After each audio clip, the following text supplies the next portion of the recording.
کلونجی کا تیل جہاں ورموں کو تحلیل کرتا ہے وہاں دردوں کو بھی آرام پہنچاتا ہے.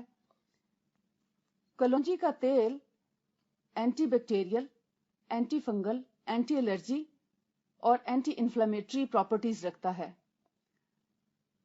بیکٹیریا کو کل کرنے کی صلاحیت ہونے کی وجہ سے یہ بخار میں بھی بہت اچھا کام دیتا ہے، ڈائجیشن میں بہت اچھا کام دیتا ہے، اگر دانت کا درد ہو اس میں بھی فائدہ مند ہے، سر درد کا بھی یہ علاج ہے. جس طرح میں نے ابھی عرض کیا کہ سائنوسائٹس میں اگر نیزل ڈراپس ڈالے جائیں یعنی ناک کے اندر قطرے ڈالے جائیں تو سائنوسائٹس آہستہ آہستہ ٹھیک ہو جاتا ہے. لیکن سر درد میں اگر اس کو استعمال کیا جائے تو 2 سے 5 منٹ کے اندر سر درد غائب ہو جاتا ہے. اور سر درد میں بھی جیسے 10 سال کی عمر کے بعد سے جو ایڈلٹس جن کو کہا جاتا ہے بڑے لوگ ہیں وہ 10-10 قطرے دونوں نتنوں میں ڈالیں تو کل 20 قطرے ہو جاتے ہیں. یہ ناک کے اندر ڈالنے سے یعنی لیٹ کے ڈالا جائے اور ڈالنے کے بعد تھوڑا سا نوسٹل کو پریس کر کے اس کے بعد بیٹھا جا سکتا ہے.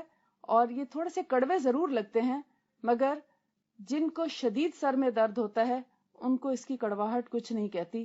لیکن ایک عام انسان جس کو ہلکا پھلکا درد ہو وہ اس کو ڈالنے میں کتراتا ہے کیونکہ اس کے قطرے ناک میں اچھے خاصے کڑوے محسوس ہوتے ہیں.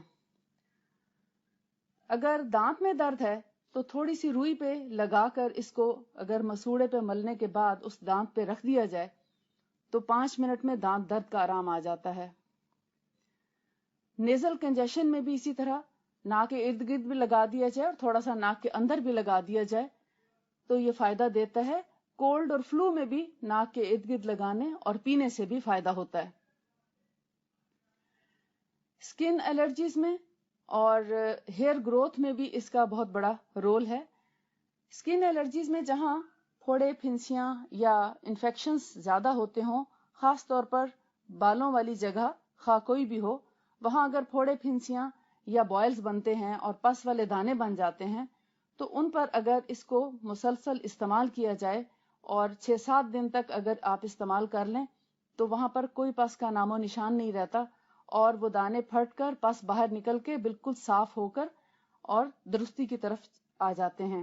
اور جن کو بار بار دانے نکلنے کا یا بعض اوقات لوگوں کو بالوں والی جگہوں پہ کبھی آرم پٹس میں سسٹ بن جاتی ہے اور اس میں پس پڑتی ہے بار بار، پیپ بن جاتی ہے، درد ہوتا ہے، تکلیف ہوتی ہے، تو ایسے میں اگر اس کو مسلسل استعمال کیا جائے دن میں کم از کم 5 سے 7 دفعہ اس کو لیپ کر دیا جائے پس والی جگہ پر یا پھوڑے پھنسی پر تو وہ دانہ پھٹ کے پس باہر آ جاتی ہے.